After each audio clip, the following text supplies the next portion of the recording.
Bongbong Marcos na OD daw. Naku po, patay tayo dyan. Na-hospital daw po si Bongbong Marcos, tinakbo daw sa emergency. Naku, ewan natin ha. Yan ang ating pag-uusapan ngayong araw na to kasi iba't ibang haka-haka ang lumalabas ngayon sa social media. Yung iba tuwan-tuwa. Yung iba naman masama ang loob. Ako sa totoo lang ho, pasensya na ho ha. Huwag ko kayo magagalit kayong mga Duterte supporter. Pero ako masama ang loob ko. Ayoko ho. Ayokong may mangyaring masama ho kay Bongbong Marcos. Para lang sa kaalaman natin ha.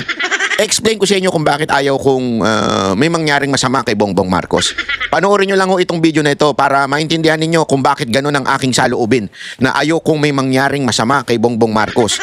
Ayaw ko siyang ma-OD. Ayaw ko siyang lumisan ng mundo na ito. Yan ho, panoorin ninyo ha. Para naman wag yung kagad akong hinuhusgahan kasi kayo mga judgmental kayo Title pa...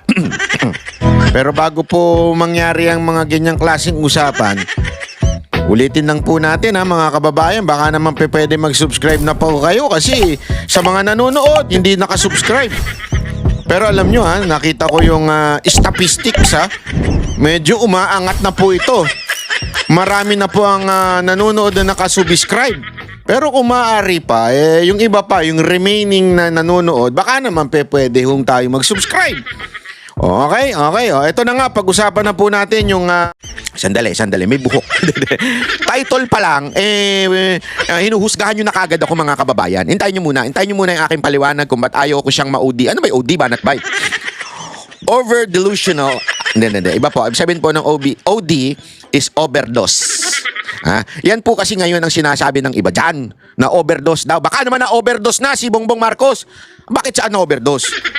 Na-overdose sa kape, pwede din, di ba? Na-overdose kaya sa tsaka, na-overdose kaya sa pagsisinghot ng mga substance na hindi natin alam. Depende yan kung anong overdose. Maraming klase ng overdose. Ako kasi na-overdose na ako ng Wagyu. Gago! Na-overdose na ako ng Wagyu. Breakfast ko Wagyu, pag ano ko Wagyu, pag ano ko Wagyu na naman. Hanggang makatulog ako, Wagyu pa rin na nasa isip ko. Hindi, biro lamang po. Kasi meron po ako nabibilang murang Wagyu Hindi ko sasabihin sa inyo, ba't ko i-share? joke lang. Anyway, ayun na nga po, ngayon po pinag-uusap-usapan na baka daw na overdose. Alam naman po natin, di ba, yung sinabi nga ho ni Madam Amy Marcos, yung kanyang kapatid po niya nagsabi, hindi po ako. Kapatid niya nagsabi na ang breakfast daw ni BBM ay, alam mo na, si Mary Jane. Kilala niyo si Mary Jane, di ba? Tapos ang nakakailang session nga daw sila sa isang araw. Hindi po ako nagsabi niya, si Amy Marcos. Ngayon, napagtanto tuloy ng mga iba nating kakababayan, naku, baka naman na overdose na yung animal na yan. Sana naman, yun ang sinasabi ng iba. Nakikita ko lang sa social media, pinost ko kasi sabi ko doon sa social media ko, doon sa bago kong Facebook account. By the way, highway, meron pala akong bagong Facebook account kasi alam mo naman, yung mga hindot, ni-report tayo, minas-report tayo, kaya nawala yung Facebook account natin. Meron tayong bagong Facebook account doon. At sabi ko nga doon, kung na-OD, sabi ko, wag naman po sana. Ayoko pong ma-OD si Bongbong Marcos. Tapos nagsabi ng iba, hindi, okay lang yun, ma-OD na siya. Kahit di na makulong. Yan ang pag-uusapan natin ngayon Kasi alam mo, eto ladies and gentlemen, this concerns ang buong Pilipinas. Kasi if you would remember, yung kanyang tatay, di ba? Yan din ang issue ng kanyang tatay noon hindi OD. Ibig sabihin yung issue na may sakit, di ba, yung kanyang tatay. At because of that, para bagang sinasabi na nung iba na he can no longer lead the country. At kaya yung mga ibang tauhan niya ay umaabuso na. Yun po ang sinasabi. Ngayon, totoo kaya yun? Na umabuso yung mga tauhan niya nung panahon ng siya po ay may sakit na. Kasi kung makikita ninyo dun sa Made in Malacanang ba yun? O tama. Dun sa Made in Malacanang na pelikula ni Senator Amy na nanggaling po mismo sa anak hindi po nanggaling ko gadi-ganino. And doon talagang may sakit na po si Senior, Marcos Senior. At doon, tila hindi na siya makapagdesisyon at iba na nagdidesisyon. Kaya eventually binitbit na siya ng Amerika sa Amerika. Di ba ho? Yun ang sitwasyon. So ngayon, yan ang tinatanong ng taong bayan ngayon. Eto hubang si Bongbong Marcos ay gano'n na rin ba sitwasyon? Kasi ilang araw na pong hindi nagpapakita in public eyes etong si BBM. At the same time, biglang in-announce ngayon ng Malacanang na siya ho ay dinala sa ospital. For discomfort. Yun lang ang sinabi. Pero tingnan natin. Panoorin muna natin tong balita. Dinala po si Pangulong Bongbong Marcos sa isang ospital sa Quezon City kagabi. Yan ay matapos umanong makaranas ng discomfort ang Pangulo. At mula sa Malacanang, nandyan po si Maricel Halilimase. Kamusta na daw ang Pangulo? Ano bang nangyari sa kanya? Alam mo, Ruth, nagtataka rin kasi tayo dahil biglang sinabihan tayo ng Malacanang na hindi napupunta si PBBM doon sa supposedly event niya kaninang umaga. Ito yung TOYM, yung 10 Outstanding Young Men dito sa Malacanang awarding ceremony. Gabi, ironic, ano? Dapat atin daw nung toy yung top outstanding, mga nakatayo na.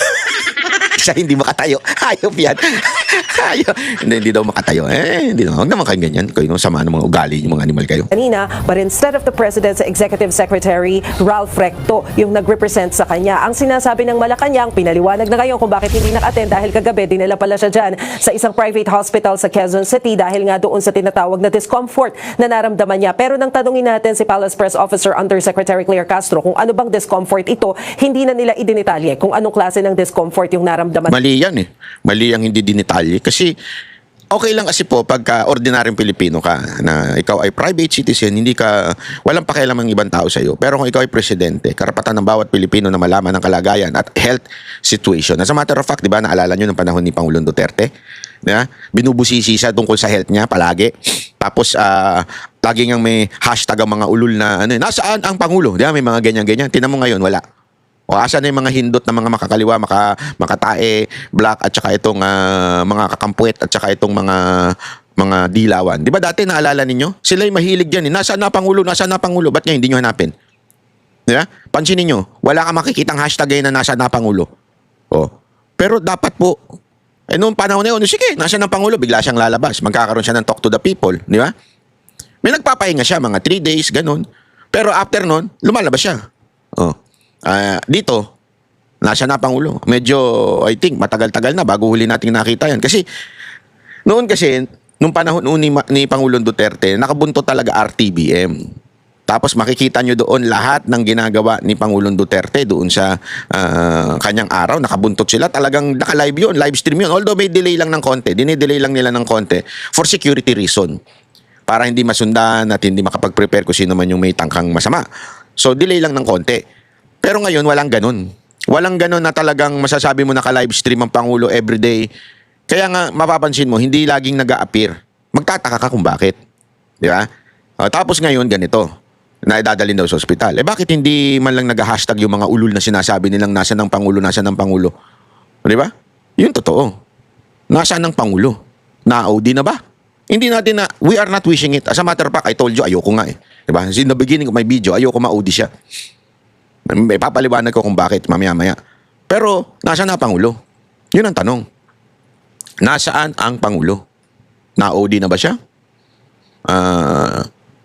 Wala bang video nakakaway-kaway man lang siya ng ganyan? O gaganyan-ganyan man lang? Wala. Para malaman natin, di ba? Kasi naalala ko nung si Pangulong Duterte, naglabas pa ng dyaryo eh. Yung kasi ganun yun eh, para proof of life. Hawakan mo yung dyaryo, may date doon ng dyaryo. Yung cover ng dyaryo. Tapos, may ganun pa si Pangulong Duterte nun eh. Bakit ngayon walang ganun? Bakit wala man lang dapat talagang malaman ng taong bayan, karapatan ng taong bayan yan. Pangulo. Pero na-discharge naman daw agad si PBBM at bumalik na rin daw dito sa Malacanang. Stable na rin daw ang kanyang kondisyon pero buong umaga kanina nagpahinga lamang siya at minonitor lamang siya ng kanyang doktor. Ngayong hapon, inaasahan daw na dadalo na siya sa private meetings. 2 private meetings daw yung dadaluhan nila pero kakatanggap-tanggap lang din natin na balita na mukhang hindi natutuloy si PBBM doon sa kanyang okasyon supposedly na dadaluhan dyan sa probinsya sa Maynorte. Mukhang sasamantalahin muna ni PBBM ang pagkakataon para makapagpahinga muna for now dahil yan din naman ang payo sa kanya ng kanyang mga doktor. Pakinggan natin yung bahagi ng sinabi ni Undersecretary Claire Castro. Malamang po ang naranasan niya ay sobrang pagod sa pagtatrabaho. Pero dahil sinabi naman po ng doktor na naayos siya. Diyan pa lang kasi nungalingan na kagad to si tagapagsinungaling ng Malacanang. Di ba? Napagod daw sa trabaho. Asan? Wala naman kami nararamdaman na tinatrabaho ni Marcos Ang alam ko ng trabaho niya, i-ribbon cutting niya lahat ng proyekto ni Pangulong Duterte. Yun lang. Ribbon cutting. Asan ang trabaho niya? Una, wala kami nakikita. Pangalawa, wala kami nararamdaman. Kung nagtatrabaho talaga ang presidente, dapat man lang naramdaman natin. Pakita natin yung pag-asensyo ng bayan. Yung mga bagong polisiya. Wala. Puro nagsasalita, mga tauhan niya, mga amuyong niya. Wala ka makikitang pagbabago, kaayusan, pagiging command. Wala kang makikita doon sa Pangulo. Sa matter of fact, ang gagawin lang niya, ribbon cutting, tapos ngingiti-ngiti, ngingiwi-ngiwi. Ganun. So sasabihin mo, napagod sa trabaho. Anong trabaho niya? Mag-ano ng foil? Hindi, ako nagtatanong lang ako Hindi, foil. Alam mo yun, pagkakakain ka. Baka kayo naman talaga sama ng isip ninyo talaga mga animal kayo. Yung di ba, alam mo yung foil, di ba? Mare, mag-iihaw ka ng isda, di ba? Pag ihaw mo ng isda, ilalagay mo ngayon yun sa foil. Bakit? Kasi para pag pinainit mo siya uli, papainit mo na lang siya sa, anong tawag doon? Yung umahangin. Ano ba umahangin? Nakalimutan ko doon yung tawag doon. O basta yung may hangin. Hindi na uso ngayon microwave. Yung hangin na ngayon, tapos ilalagay mo ngayon sa foil yun para hindi masunog, di ba? O di kaya naman, papainit mo, nasa foil. O. Yung ibig sabihin ng foil, kayo talaga, Gago! At maganda naman ang kanyang kalusugan. Siya po ay nasa Malacanang at muli magtatrabaho maya-maya lamang po. Nasa Malacanang daw. And Ruth, Naniniwala ba kayo? natin yung reaksyon ng Malacanang tungkol nga dito sa ikalawang impeachment complaint na inihain laban kay PBBM. Nako, may Gaya impeachment ng unang complaint. impeachment complaint, confident daw sila Nako. na ito ay walang malinaw na basihan para Nako. mapatalsik si PBBM. Yung sinasabi nila na mga betrayal of public trust Nako. at yung pagbabalik daw ng pork barrel sa ilalim ng Marcos administration. Ang sabi dyan ng Malacanang, magpakita ng ebidensya Yun. ng naghain ng impeachment laban kay PBBM. Pero sila Yun. naman daw ay confident na hindi matibay ang mga grounds na ito. Pero Hindi, sandali Sinasang-ayunan ko si Yusek Castro dyan, magpakita ng evidence for the impeachment of BBM. Ngayon, ibabato ko rin sa'yo. So, pakita rin kayo ng ebidensya that the president is well and kicking. Alive and kicking. Dapat ipakita nyo rin yung ebidensya, hindi pwedeng laway lang. Karapatan namin yan, bilang Pilipino na nagpapasahod sa inyo, karapatan namin malaman kung ano ang kalalagayan ng presidente. Ako gusto ko malaman talaga. Kasi gusto ko malakas siya, buhay siya at kaya niyang harapin ng lahat ng akusasyon sa kanya. Mamaya, pag-usapan natin yan, bakit gusto ko siyang hindi mayari. Ako talaga honest, ayoko mayari siya. Unfair pag nayari siya. Bakit? Hindi niya pagdudusahan ng mga ginawa niyang katarantaduhan sa bayan na to. Yan ang dahilan. Hindi pa pwede, ligtas na siya? Doon na siya sa impyerno? Hindi pa pwede. Kailangan makita ng taong bayan ang ginawa niyang pinagdudusahan niya, ang katarantaduhan, kapabayaan niyang ginawa sa bayan na ito. Yan ang katotohanan. Yan ang gusto kong mangyari. Gusto kong mangyari ay dapat ay malaman niya na hindi natuwa ang bawat Pilipino sa ginagawa niya, sa kahayupan at kapabayaan niya sa bayan na ito. Yan ang totoo. respetuhin pa rin daw nila ang due process. Ruth? Yan po ang Express Report ni Maricel Halili. Mga kapatid, Ayaw. Ruth Cabalco para sa mabilis na pasada ng mga Ayan po yung balita. Pakinggan natin yung buong kasi dito may mga nahuli tayong sinabi nito ni Claire Castro na bubukingin natin. Magandang araw, Malacanang Press Corps. We have an official statement. The President spent the night under medical observation as a precautionary measure after Dito piling-pili yung salita niya, di ba? Under observed daw. Ayaw pang sabihin na itinakbo. Di ba? Ayaw pang sabihin na itinakbo sa emergency. Talagang observe lang. Ano yung bigla-bigla? Ay, naisipan ko. May isipan ko pumunta sa ospital para lang ma-observe ko yung sarili ko. Aminin nyo na tinakbo sa emergency. Huwag na kayong puro palusot. Tama, mali. Puro kayo palusot experiencing discomfort. His doctors advise rest and monitoring, and his condition remains stable. The President continued to carry out his responsibilities while under medical observation and has returned to Malacanang. Thank you. Magandang umaga po, Yusek. Ma'am, before I proceed to my original question, just to follow up on the President's health, may we know what particular discomfort did the President experience? Yan. Ano ba yon? Discomfort? Nagtatae? Acidic? Ano ba mga discomfort? Hirap makahinga? Asthma? Minor stroke? May minor ba stroke? Minor heart attack? Ano ba? Ay, kasi sabi discomfort di ba? Baka naman burp ng burp. Gumaganon ng gumaganon. Sinisipon. Grabing discomfort yun, sipon Nasusuka, naduduwal. Nakalunok ng pakwan. Ano pa? O baka naman nasobrahan. Saan nasobrahan mga kababayan? Nasobrahan sa kilawin. Bakit kilawin? Hindi kasi pagka nasobrahan ka sa kilawin, alam mo yung kilawin, tuna, gano'n. Minsan sumasakit yung tiyan mo kasi maasim, tapos minsan hindi press yung tuna na yun. Kaya magkakaroon ka talaga ng discomfort nun. Ano dahilan? O nasobrahan sa di umano allegedly. Yung sinabi ni Senator Amy na bumabatak yung kapatid niya. Baka naman nasobrahan na doon. Bakit di nyo sabihin? Anong sasagot mo? Tagapagsinungaling ng Malacanang? Last night? Hindi po sa atin na nabanggit kung ano ang Eh, particular. tumabi ka na dyan. Wala ka palang alam eh. Lumayas ka na sa posisyon mo. Wala ka palang alam. Gago! Hindi, kung wala kang alam, lumayas-layas ka na dyan. Walang kwenta yan. Na discomfort na kanyang naranasan. But ang importante po rito at dapat natin maipaalam sa ating mga kababayan na siya po ngayon ay muling nagtatrabaho at nasa Muling nagtatrabaho, Napakasinungaling din itong aling to, no? Mantakin mo, nagkaroon ka ng discomfort, tinakbo ka sa ospital, di ba? Nakabalik ka na ngayon, tapos muling nagtatrabaho. Pero, hindi ka naman nakikita ng tao.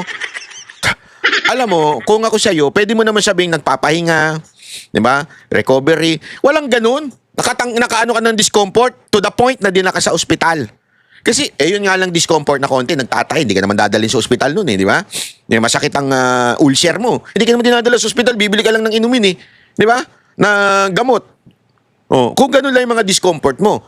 So, ibig sabihin, nung pag dinala ka sa ospital because you are experiencing discomfort, ibig sabihin, medyo malala, kaya nga ang tinawag doon, emergency room Ibig sabihin ng emergency. Ibig ba sabihin ng emergency? Hindi emergency. Kaya nga emergency, di ba? Kasi nga, mukhang hindi mo na kaya solusyonan ng mga home remedy medicine o over-the-counter medicine. Kaya ka nga tumakbo ng ospital. Unless nag-iinartian. Ay, sumakit yung kuko ko, punta ako sa ospital. Ganon? Talaga ba hinang nilalang? Ganon lang ba siya? Hindi, di ba? So, ibig sabihin, kung pumunta ko sa ospital, medyo may discomfort talaga.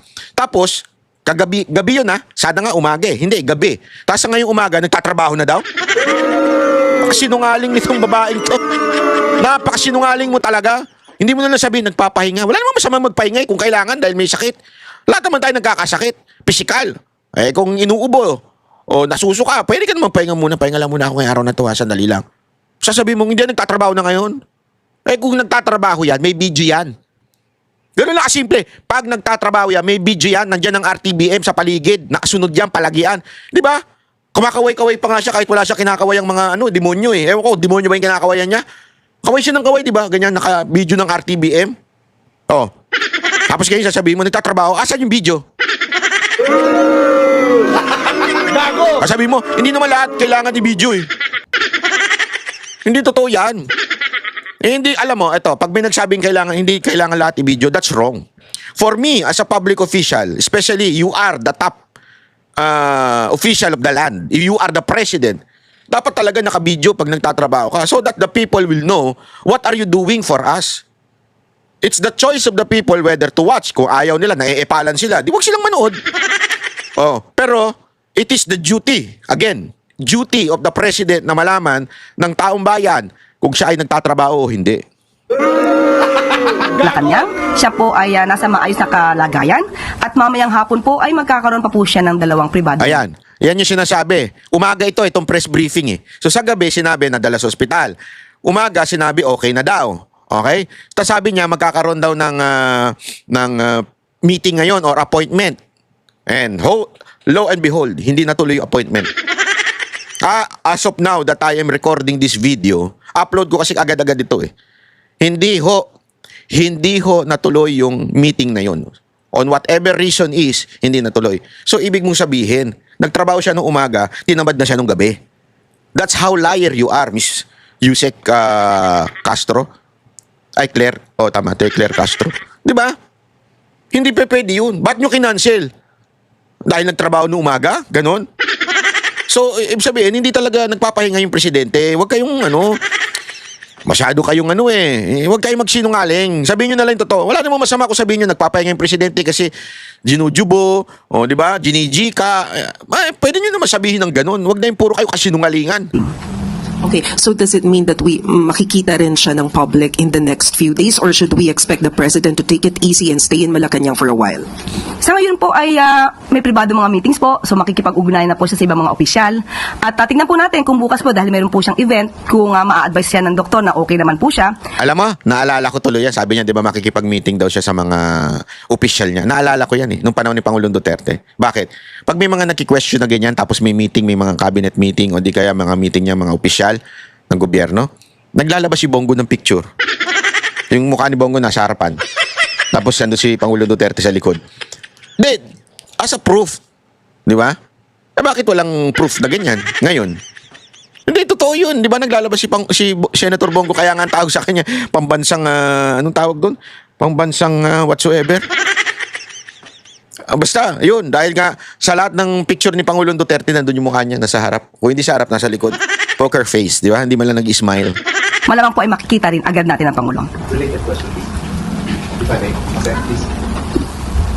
Ivan Mayrina, GMA7.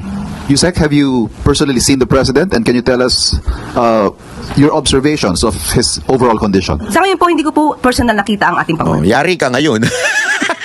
Nakita mo bang personal? Kung hindi mo pala nakita ang personal, huwag ka nang display dyan. Di ba? Wala kang palang alam eh. Good morning, ma'am. Nasagot nyo na yung unang tanong ko kung nasaan si Presidente. Follow up na lang po, mayroon ba kaming dapat ipag-alala sa lagay ng kalusugan ngayon ng Pangulo? Wala po. Kailangan lang din po namin masabi sa inyo kung ano po yung naranasan ng Pangulo kagabi dahil kahit nung madaling araw po ay nagtatrabaho po ang Pangulo. Malamang po ang naranasan niya ay sobrang pagod sa pagtatrabaho. Pero dahil sinabi naman po ng doktor na naayos siya at maganda naman ang kanyang kalusugan, siya po ay nasa Malacanang at muli magtatrabaho maya-maya lamang po. Clarification lang po. Na-ospital po ba si Presidente kagabi o dyan lang siya sa bahay nila pinuntahan ng doktor? Yan po ay hindi po nabigay sa atin ng pinakadetalye. Okay. Isa pang question, ma'am. Sabi po ni MMDA General Manager General Nicolas Torre III, hindi pa siya retired sa PNP at hindi po siya So ayan yung sitwasyon ngayon ni Bongbong Marcos, ha? Eto, isingit lang natin bago tayo magtapos kasi napaka-importante nito. Alam mo, ito si Torre. Ito kasi si Torre, alam naman po natin na talagang sinisipa na, sinusuka ng administrasyon na ito to the point na tinanggal ka siya kagad siya as PNP chief. Tapos, binastos ba siya by giving a position na sobrang lower? Sana nga kung chairman ka o head ka ng MMDA. Hindi eh. MMDA manager. Ang ina niya. Imaginein mo ikaw nasa kumpanya ka. Ang posisyon mo vice president kasi ganito yan, presidente, di ba? O siyempre si Marcos yun. O halimbawa sa kumpanya, si presidente ng kumpanya, presidente ng Pilipinas. Tapos merong mga VP, maraming VP. Vice President for ganyan sa kumpanya Vice President for Administration, Vice President for Security, Vice President for ganito. Maraming ganyan. Alam ko yan kasi yan ang posisyon ng aking ama nung bago siya mag-retire. Vice President for something, di ba?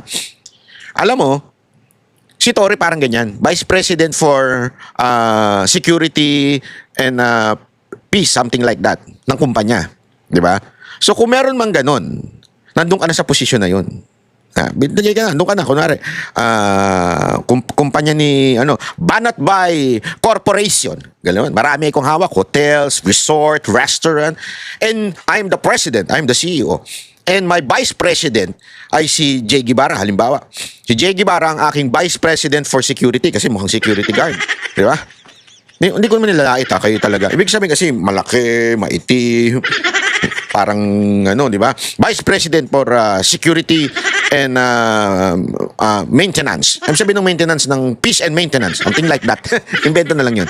Pero yun na yung position mo. Doon sa Banat by Corporation. Biglang tinawag ko siya, di ka dito. Ayaw mo sumunod kasi sa akin. Di ka dito.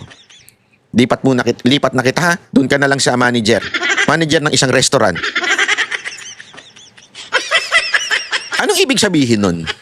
Bakit mo inilagay doon bilang manager na lang ng isang restaurant? Hindi na ng national. Remember, MMDA is not national. It is part of the national government, pero hindi niya sakop ang national. Bakit? Kaya nga MMDA, Metro Manila Development Authority. Metro Manila lang ang sakop ng MMDA. Walang MMDA sa Cebu, walang MMDA sa Davao, walang MMDA sa ibang lugar.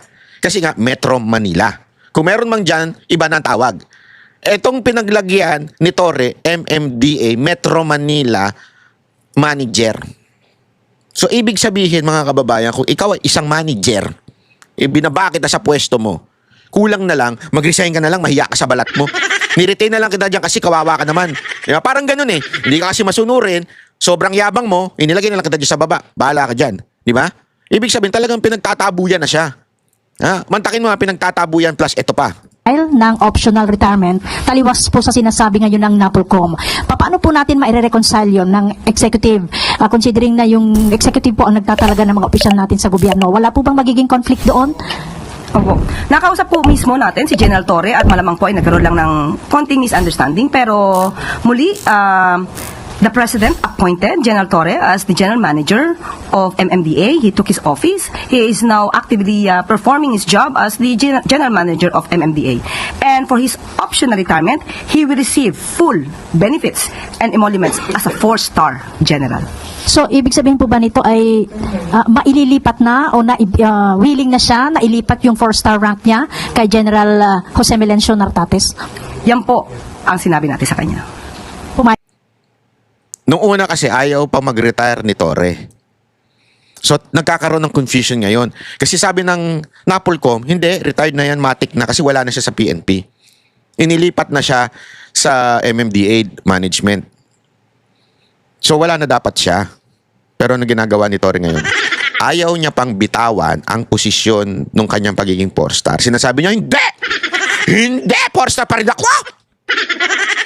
Umasal diwata na siya. 4-star pa rin ako. Hindi pa pwede. Tapos tinanong ngayon ng Malacanang, ano ba? Totoo ba na 4-star pa rin siya o totoo yung sinasabi ng NAPOLCOM? Ngayon, kinaklaro ni Claire Castro na nagkausap na daw sila ni Torre at alam na ni Torre na hindi na siya 4-star. Mantakin mo, Torre, nilalaglag ka na Malacanang. Gago! Mag-tell all ka na kasi, Torre. Yan ang ano sa'yo, problema sa'yo eh. Kapit tuko ka pa, sip-sip ka pa kay Marcos hanggang ngayon, habang si Marcos patuloy kang nilalaglag. Di ba? Magsabi ka na ng totoo. Sa lahat ng mga kawalang niya ang ginawa mo, sino nagutos sa'yo, ano utos sa'yo, sabihin mo na lahat ng kalokohan na yan. Di ba? Para naman, kahit pa paano, may balik yung konti mong dangal. Kung magsasabi ka ng totoo. Kasi ngayon, ultimong administrasyong pinagsilbihan mo, administrasyong inalila ka, administrasyong sinunod mo. Ngayon, kahit ultimo yung 4-star mo, sinasabi wala na sa'yo yun. Wala ka na. Ayan, sinasabi ni Claire Castro ngayon. Di ba? Di, totoo ba yan? Wala ka na talagang 4-star. So, anong tawag nila sa'yo? Tapos ngayon, nilalaglag ka pa nung nilakson na kesyo gusto mo daw makialam doon kay Bernardo. Ito nga alam mo, something weird doon sa part na yun eh. Bakit niya gustong makialam kay Bernardo? May nag-utos ba sa kanya na sa taas, oy, kunin mo yan si Bernardo. Turuan natin yan. Atin yan. Sinong nag-utos sa'yo? Ngayon, definitely, ibang ano yun, ibang sekta, ibig sabihin ibang tao yun. Kasi nilalaglag ka ng administrasyon at sinasabing pinilit mong kunin pero hindi pumayag si Bernardo. So talagang nilalaglag ka. Hindi mo ba nararamdaman yun, Torre? Ganyan ka ba katanga? Sorry ako nagtatanong lang ako Ganyan ka ba katanga? Hindi, huwag ka magtanga-tangahan. Don't be, again hindi po mura ang tanga. Foolishness, it's even in the Bible. Di ba? Nandun po yun, foolishness is stupidity. Nasa Bible po. Foolishness pa lang nasa Bible, hindi stupidity. Foolishness. So, ibig sabihin, huwag kang tanga-tanga. Huwag mong hayaan na ginagawa kang tanga ng mga tao dyan sa Malacanang. Talagang sobra-sobrang nilalaglag ka na. Pakiramdaman mo naman yan. Ngayon, ang hinihingi lang naman ng taong bayan sa'yo, you tell all.